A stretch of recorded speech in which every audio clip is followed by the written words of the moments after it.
Hey Delmarva Coast, happy Tuesday, and thank you so much for joining us on Coast Life. We are your hosts. I'm Paige Marley. I'm Leah Rizzo, and we are in the dog days of summer, man. It's that hot, buggy, muggy final stretch until we work our way back to school. Oh, it's just sweaty and sticky outside. Yeah, I'm trying to make the most of it, though. I am trying to make summer last. As much as I am a fall girly, like I want summer to soak up every minute. It's like my argument with you can't play Christmas music before Thanksgiving. You can enjoy both. Why can't we enjoy both? Yes, you can. Love summer and respect fall.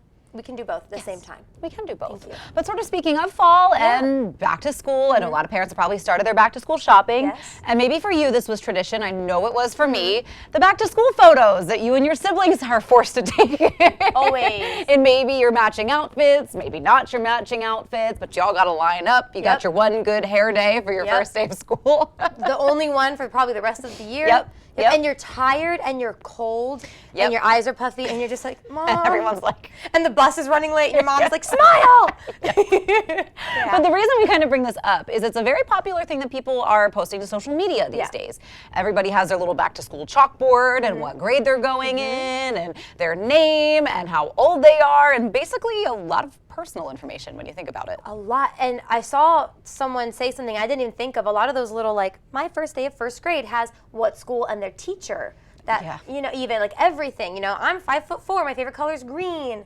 So I never really thought about it until, you're right, we started seeing these, what are you not supposed to post on social media? Right, because back in our day, there was no social media. Those pictures didn't get posted to social media. And I know we didn't have the little chalkboard that had all the information. It was just 3 upset siblings that were bummed that summer was over. Yeah, it was on my mom's digital camera. It was half blurry, and it ended up on my Nana's fridge. Like, that was it. Yeah, and that was it. So it got us thinking about things that maybe you shouldn't be posting to social media. Yes. I think really most content involving kids, and that's me personally, like that's the line. Don't post things with your kids in them. That's fair. A lot of people are putting the stickers over their kids' faces right now if they have like a public account or something like that. What do you think is like, can you not post? Besides the obvious, right? Like, you know what I'm talking about. You know what we're getting Don't post that.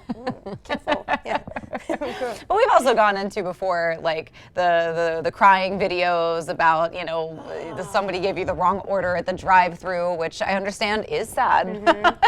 But I don't know if it's worth the sympathy cry video.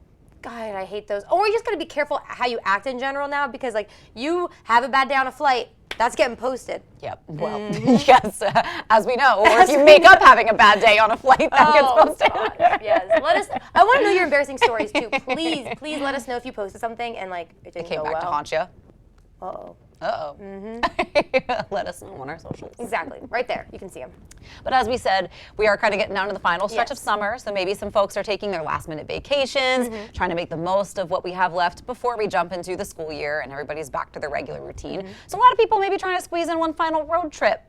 And it got us talking about the passenger etiquette in the car.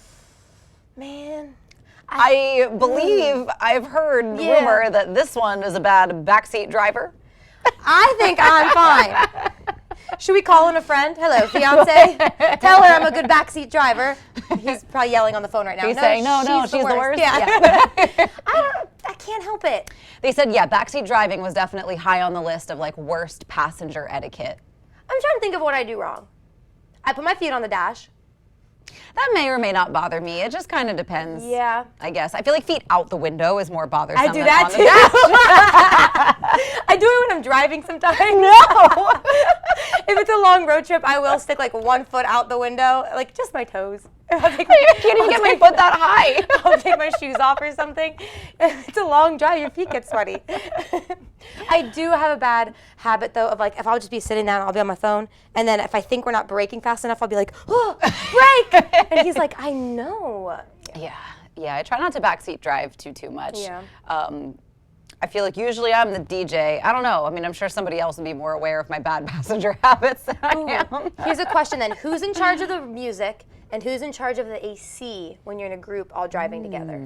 That is a good question. Who is? Because I would think the driver in charge of the AC, but I would put passenger in charge of the radio. Yeah, that's usually what I do. And I think shotgun has 2 important roles generally, DJ and navigator. And sometimes I do remember I was playing a song once that I was a little too caught up in, and my sister and I were like really jamming, and all of a sudden we heard rerouting. And she was like, what? And I was like, I wasn't paying attention. I think I was lost in the song. I think maybe it's just me as a driver in general. I've done that before too. My dad was driving behind me the other day, and I was jamming, and I get a phone call from him. He's like, you didn't get on the highway. I'm like, oh yeah, I'm going somewhere. So, whoops. Yes. Let us know your I know my bad driving habits. I'm just not sure what my bad passenger habits are. I think I'm a good driver. I think that too. Thanks. I thought you meant me. I don't know if I've ever been a passenger in the car with you. No? I guess we got a road trip planned. Let us know where we'll to get go. back to you. Yeah. But one more thing we wanted to kind of hit before we jump into today's show, and sort of circling back to the social media conversation, and I think this is something that I'm actually really proud of Gen Z for doing. It seems like a lot of them are very aware of their social media usage and trying to kind of put it aside. Yeah. But some people actually are turning to therapy to help break that social media addiction. And it turns out when they do, they're actually seeing some reverse in depression symptoms. I believe it. And I think that that's something that everyone's guilty of. You make kind of fun of the younger generation, but I'm going to give Gen Z some credit here because they grew up on social media. Yes. So you grew up looking at edited photos and false standards, and so I can kind of get why they might need a break. As to where you and I, we remember a time before social media. We were there when the apps to edit your face and add makeup were invented, so we know.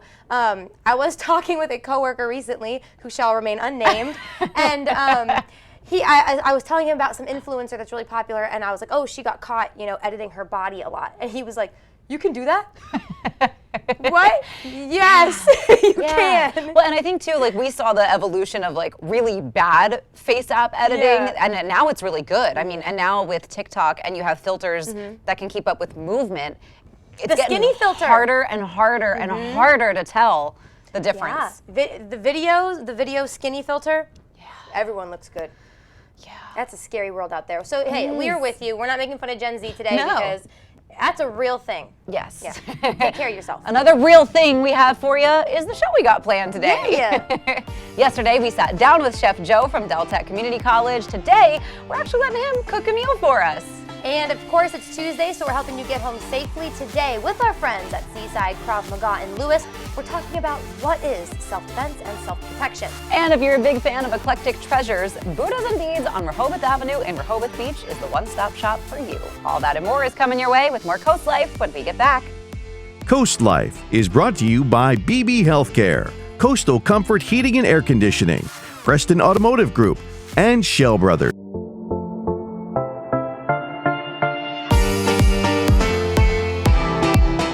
Well, if you've spent some time along coastal Delmarva, especially around the Delaware Beach area, you know this time of year we start to see the jellyfish in the water. Yeah, seen them, felt them. Yep. All of the above. And it can be a little bit scary, especially got little kids. They don't really know what to do if they encounter a jellyfish. Well, that's why the Rehoboth Beach Patrol has us covered. Our field correspondent, Maya Henry, is checking in with them. Guys, it is that time of the year when we go out, hang out in the waves, go to the ocean.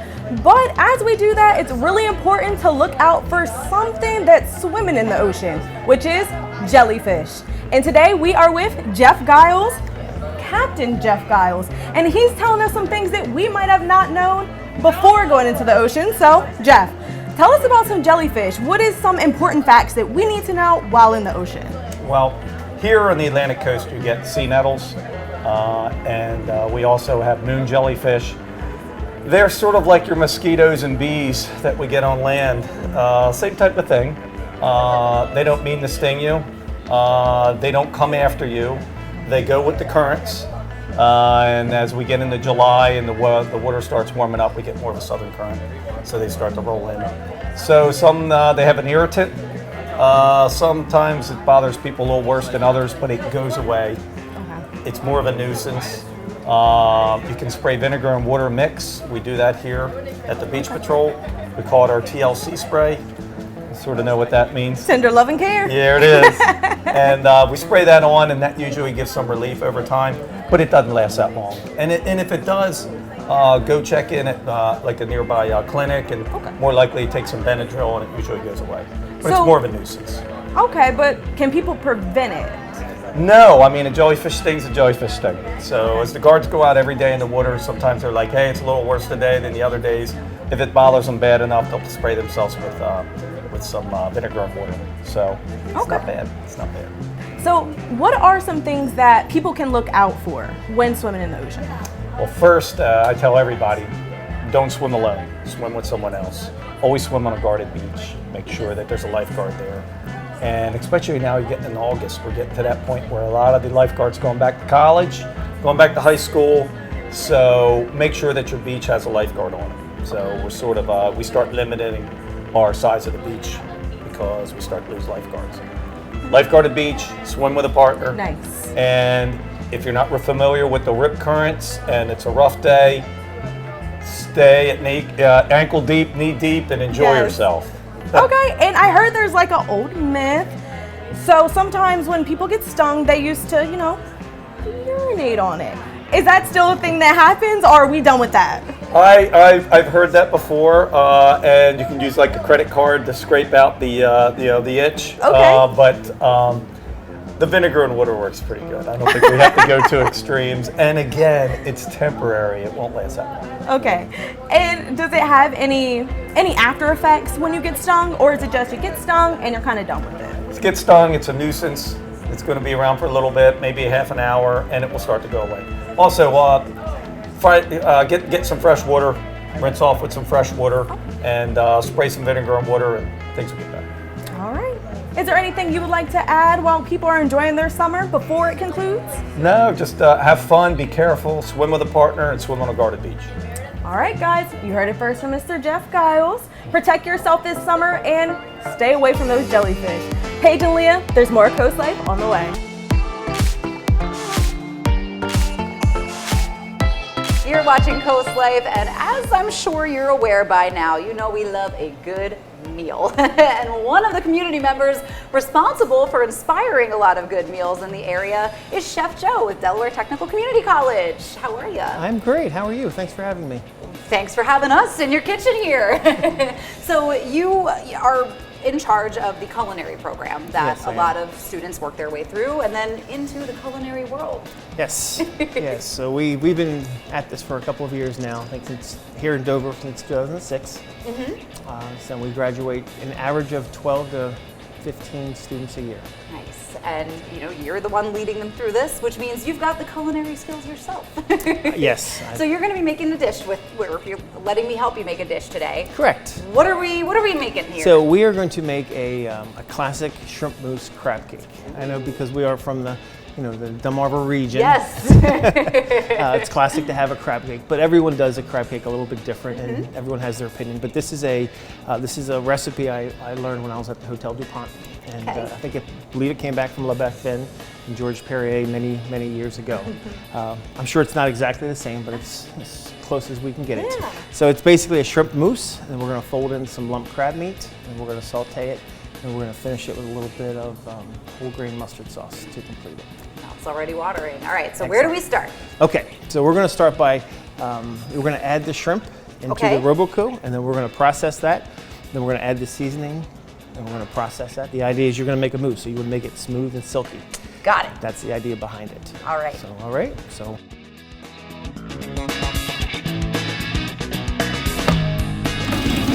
process it.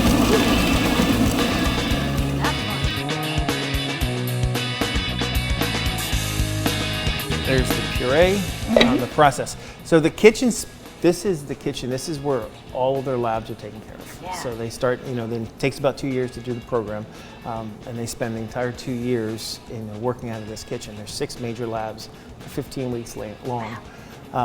But they're very green and inexperienced, but by the time they leave, they all have jobs. They're all experienced working somewhere. That's awesome. All right, so we've got our shrimp pureed. Correct. So we're going to add the egg to it. Just drop the 1 egg. 1 egg. Okay, the 1 teaspoon of Worcestershire in the back. That's this guy. All right. Worcester, stir, stir, stir, stir, stir. Said it right. You did. You didn't say it wrong, that's for sure. Okay. The Tabasco. Tabasco. Ooh. And then the Dijon. And we'll go ahead and we can add the cream. Okay. I don't know why I like to go around in a circle like that. Perfect. Well, that's exactly what we Makes all me do. feel official. Okay, we'll drop the lid back on, and then we will process until smooth. Yeah. So you want to, the idea is to puree, process everything together without breaking it, without separating the cream from the other product. That makes And sense. the egg is the binder and the mustard is the binder. So you have two things heavily binding. So you don't have very good odds of breaking it. But if you notice, the two things that I did, this came out of the refrigerator ice cold, my shrimp is ice cold, and my cream is ice cold. So then we're going to take this and we're going to fold Okay. this.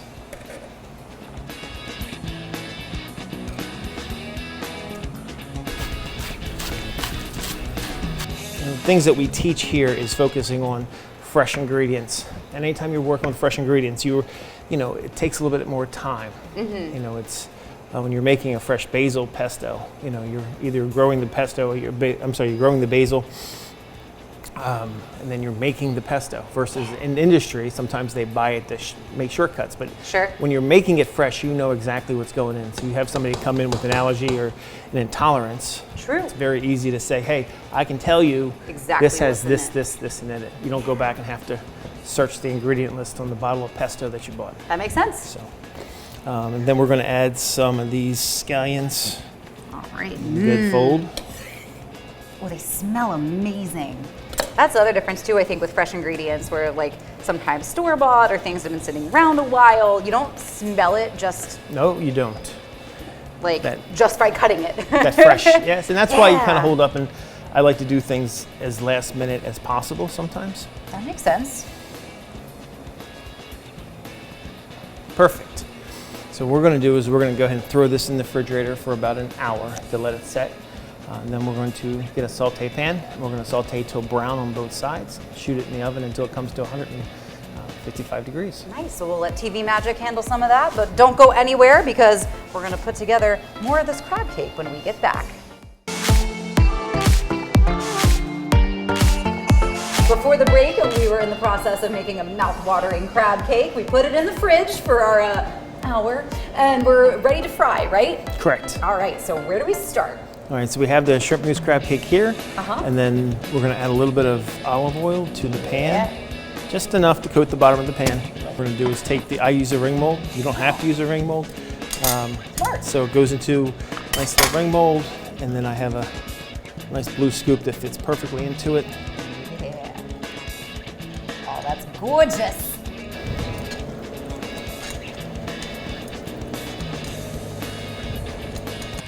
Oh, there we go. So that's that little sizzle we're looking for. So I'm not looking for a lot of color. I don't want Okay. it to be a little bit brown. That's right, because this has another step too. It does have another step. So I just lift the metal thing and try to get under there with my, so then I'm going to turn around and flip that. Make sure if I don't get under there and it doesn't flip, then it's all for naught.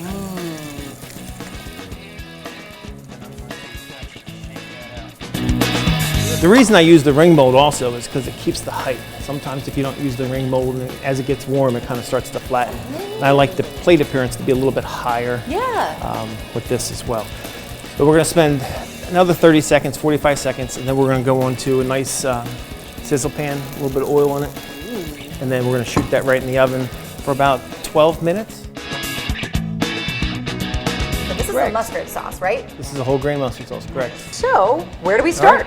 So you leaving off from the pan we used to saute the shrimp. That's Yep. why the shrimp is in the oven without the pan. Yeah. We're going to add some shallots to it, some finely diced shallots. My favorite sound. All right, there's the sizzle. Sizzle we're all looking for. So you don't want, we're not looking for any color here. We're Okay. just looking for a little start to soften up, and then we're going to add 2 tablespoons of white wine, and then 2 tablespoons of sherry vinegar.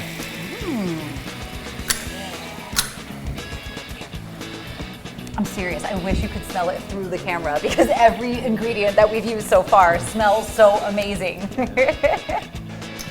My favorite thing about teaching the students is watching them really get that aha movement of connection.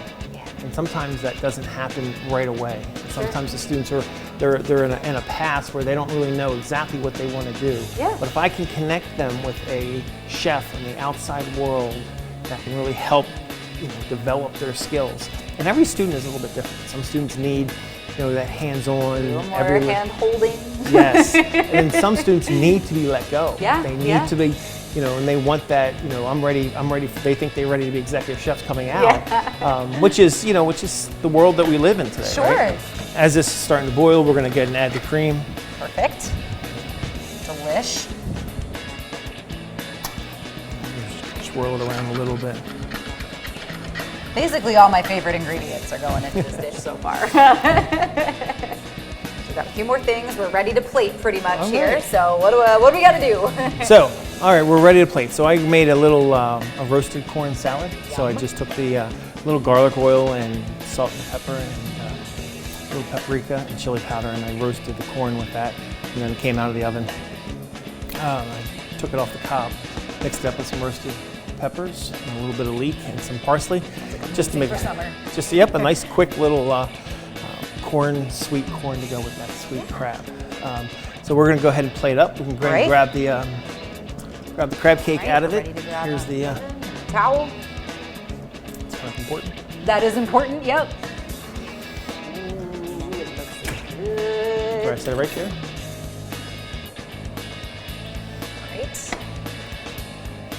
Set. Okay, so we're going to start with, I have a little mixed greens for the base. Cute. So typically, we are starting with the process of not going in the center of the plate. So we try to do 2/3 of the plate with the food. It's something that the process that seems like the energy is going there with the industry. Gotcha. So we're going to take this roasted corn salsa and kind of drop it right there. I like to add quite a bit. Yeah. Just because it's. I love, we talked about too, the sort of the visual aspect of plating, but not only are all these ingredients delicious, but they're very visual too. They are very, correct. They have to be, the idea is that you're pleasing your palate. Yeah. And when you're plating, you like to see a contrast of colors. You also like to see a contrast of textures. You notice when I add a fried leek to it at the end, it's that crispness that we're kind of looking for. Yeah. What's next? So we're going to turn around and just put a little of these. Alrighty. Right in here. 1 and 2. A little off kilter action. Good, Yeah, just good. a little bit. And then we're going to do is add a little leek to that. Fried leek for texture and height. Beautiful. All right. And then we're going to add, I have a little basil oil I made. So it's just, look at that I add color, man. a bright color. It's beautiful. So I like to go on the edge because I'm still going to put the hot sauce right in the middle. Okay. So we're going to go on the outside edge. So you make it look so easy. I feel like if I did that, I'd look like a kindergartner. And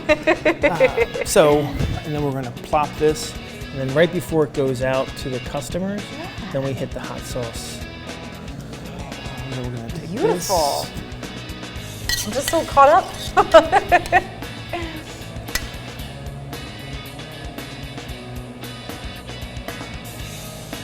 Nice. Beautiful. So not only does it looks amazing, it smells amazing. Can I taste amazing? Absolutely. Let's go. All right.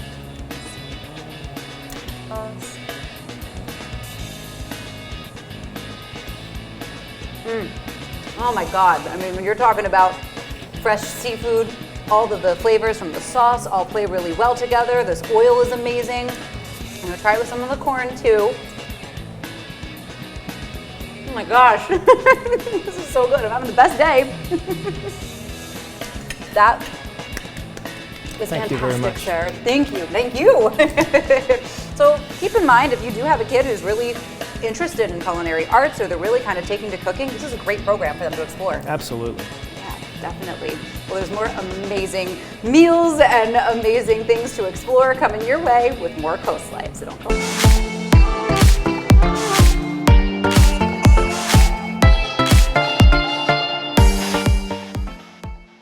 Paige, you know, one of the signs that as you start to work your way through your 20s and into adulthood is that you start getting really excited about like a favorite appliance. Girl, I've been telling you, I'm in the middle of getting a new microwave, and I get excited every day to see when it's going to come. Yeah, I've gotta really get into using my air fryer more. I haven't really gotten into it yet, but I know that like you get excited for renovations, you get excited for new appliances. Like if we could get a new oven, man, I'd be set. I can give you air fryer recommendations. And see, I'm excited about it. Yes. And Leah, if you're excited for new appliances, you have to check out ADU, your appliance source. Katie Zerilli from our sister show, Delmarva Life, is checking in with them now. A showroom that seemingly never stops. Once they hit this back area, they're like, oh my goodness, it keeps going. And yeah, it goes back quite far. One filled with refrigerators, stoves, washers, dryers. ADU Your Appliance Source in Easton is exactly what it sounds like. We carry a little bit of everything. We carry from your base GE Whirlpool models all the way up to your Sub-Zeros. And we have a little bit of everything for every budget. What we pride ourselves in is really the customer experience. Mary Massey is a client account manager. She says it all started 40 plus years ago. And it was actually started by the father of the current owners of the board there, Tom Olaf. And when he passed, his daughters joined their appliance stores with his. Theirs was called Your Appliance Source, and his was called ADU, so they merged them together to be a family. And ADU Your Appliance Source now has 7 stores and 7 showrooms, all to make sure folks can find exactly what they need for their homes. While the options might seem overwhelming, the friendly folks here can guide each and every customer in the direction they ought to go. It's gonna be, what size do you need? There's a lot of varying sizes. 2 is gonna be, how do you entertain? Because that's gonna be the max capacity that you're gonna need in your refrigeration or even in your cooking. And then the 3rd option is gonna be, how do you want it installed? Right now, the big thing that everybody wants is they kind of want their appliances to be hidden. And so one way to do that is to do your custom panels, have it sit flush, and you won't necessarily know that this is a fridge. A big portion of their clientele is at the beach. In fact, Mary says they deliver to that area twice a week. Of course, different homes require different types of appliances. If you're renting, maybe a luxury appliance isn't the right fit. Maybe a base GE or a GE profile kind of fits a better price point, serviceability, and reliability that you need for those kinds of units. Not only does ADU Your Appliance Source offer all kinds of options, they also allow clients to customize. Customization is really key at the beach, especially for those really nice beach homes. That way it blends in, and you're going to be able to, if you've got windows everywhere, it's not going to be like, oh look, the main focus is the kitchen. It's going to be, look at my view, look at what I can see. And hey, just because you buy a refrigerator in one brand doesn't mean your stove has to be that brand too. I'd say probably like 90% of people mix and match, mostly because of availability and price point. Biggest things that people like to mix and match are going to be your dishwashers and your ventilation. For folks in the process of building a house, Mary suggests to buy your appliances early, and ADU Your Appliance Source will work with the builders. A lot of the builders will ask their clients to come in right in the beginning of the process so we can determine what it is that you're purchasing for your home, so we can get that on order so it doesn't hold up your project. Even though they want you to get your order in time, they refuse to rush you. We want you to take it slow. We want you to be sure. We're not someone who wants to make money today. We want to make sure that you're happy. Because when the customer's happy, everyone's happy. You can't wait to get in their space, and then getting to see the pictures afterwards of like the before and after photos, and just what can really be done to transform a space is awesome. That's one of also my favorite parts, is getting to see how it transforms. Because a transformed space is a transformed life. Thanks, Katie. And Mary did say that it's best if you come in either with an idea that you do want or even an idea that you don't want, because they can really kind of walk you through from there what the best appliances are going to be for your home. Good to know. I think I am one of those people. I more so know what I don't like. I need you to tell me what I will like. Yeah, but I think knowing what you don't want gives anybody a launching point of like, okay, we can scratch all of this and we can start guiding you this way. Good to know. Easy enough? Yeah, good to know. But don't go anywhere. We've got a little more Coast Life headed your way.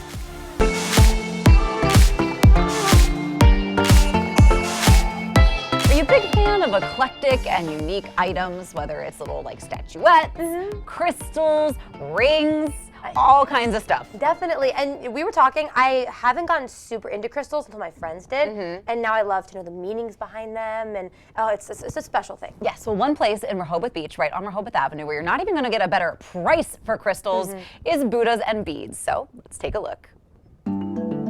What's better than one enchanting shop on Rehoboth Avenue in Rehoboth Beach with endless treasures inside? Brad Davis, owner of Buddhas and Beads, has 3 stores in one. One, we have the import store, which is crystals, rocks, bronze statues, and that we bring ourselves in from China, and it runs anywhere from a third to half, or sometimes the bead store you're going to is 3 times as much. The crystal store is twice as much than we sell it for. And then we have the antique store that's in the back here, and we buy all types of things, paintings, bronzes, oriental rugs, and we sell those too, but mainly we like to buy. But the third business is definitely the buying business.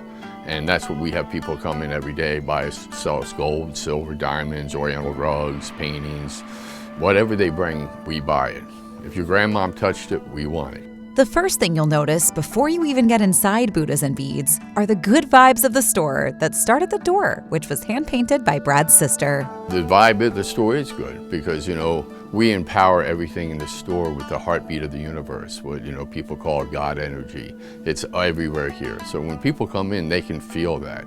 They can feel the spiritual nature of the store. Buddhas and Beads is filled with valuable treasures. We like things of value. So, you know, gold, silver, diamonds, just like watches, we buy and sell a lot of watches. Rolexes, Patty Philippe's, but we'll buy Hamiltons, we'll buy Omegas, we'll buy pretty much anything. Brad has spent years traveling the world, learning all there is to know about hunting down the treasures in his shop.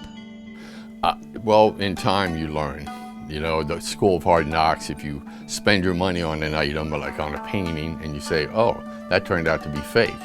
Or if you buy an oriental rug and you say, oh, that rug I paid $1,000 for is dry rot, you learn that it's dry rot. You learn over a period of time what's good and what's bad. A trip into Buddhas and Beads is a trip around the world. There's things from everywhere here. There's European things, there's Asian things, there's South American things, lots of North American things. Because we'll buy American Indian items, we'll buy ethnographic items from anywhere in the world, textiles from anywhere in the world. But we travel ourselves overseas and buy things and bring them back. If you're not already heading over to Rehoboth Avenue to check out Buddhas and Beads, perhaps the prices will entice you, especially if you like to collect crystals. We have the best prices in the country when it comes to buying the Buddhas and Beads stuff, and that we are strong buyers of antiques, one piece or an entire estate. We're always looking to buy. And one thing that I thought was really, really cool, Paige, is that as soon as you walk in, honestly, before you even walk in, the door even kind of sets the tone for the vibe of the store. Like that front door was hand-painted by one of his relatives, That's which I really thought cool. was so cool. That's so special. And you always know that store when you're walking down that street because it is colorful and beautiful. And Lee and I were chatting too. We need to go some ring shopping. I definitely may or may not have done some while I was there. I gotta stop bringing my purse on shoots. Great point. But definitely check it out for yourself. And don't go anywhere because we've got some more Coast Life for you to check out when we get back. All right, you know, here on Coast Life, every week we show you our Get Home Safely tips. We're going to bring it back a little bit this week, which I'm really excited for. Yeah. We've had a lot of great safety tips, shown you a lot of great demonstrations with Chris and Ted. But Leah, you sat down with them this week and talked to them really about what is self-defense. Yeah, because I think it's important to kind of break down the definition of self-defense before you can really wrap your head around what self-defense is, to really apply all of those safety tips that we've been teaching you. Yeah, definitely. So take a look at this week's safety tip. We are going to kind of remind you the basics and bring you back to what is self-defense.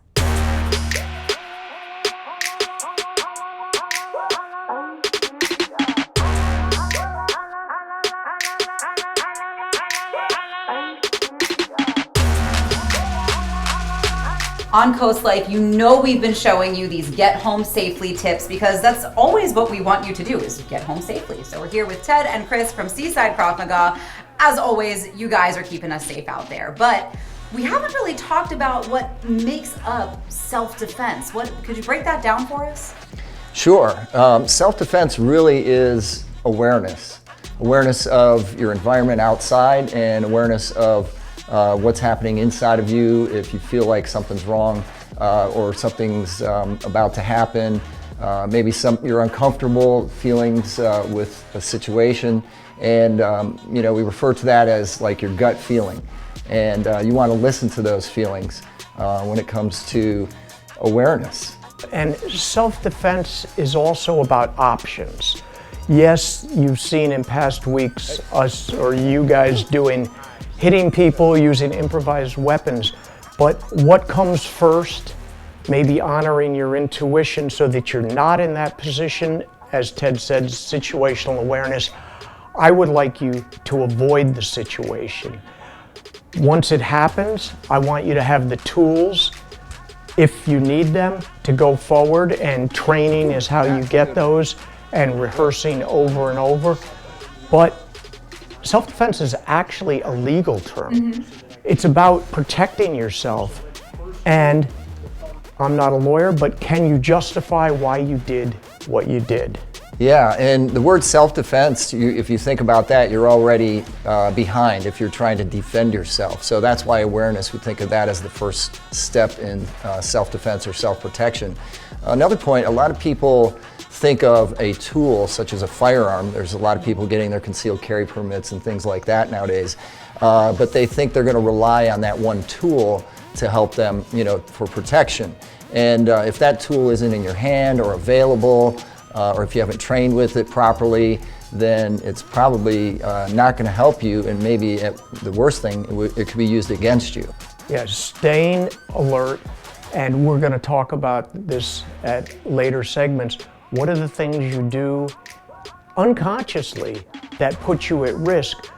If you don't do them, it gives you a better chance of never being in the situation, and also being aware when something is about to happen so that maybe you can preempt it and deal with it early.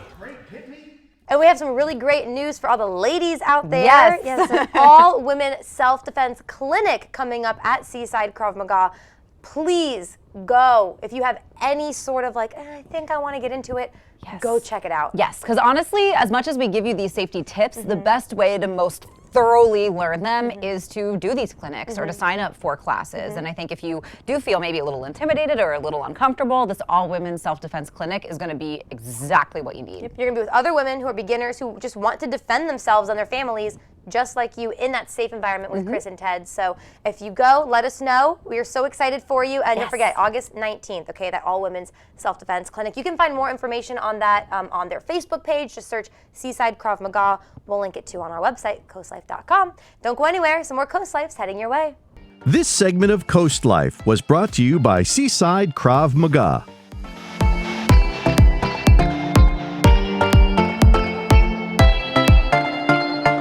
Okay, Coast Life, before we let you go, I just want to remind you, we want to know, are you a backseat driver? And be honest. What are your bad backseat driving habits? Tell us. Or what is your significant other, your best friend's worst habits in the car? Yeah, do you hit the mom invisible brake? That's what whenever you're driving with your parent and all of a sudden you brake on time, but not in time enough for mom to not overly you grab the safety handle, you're whoa!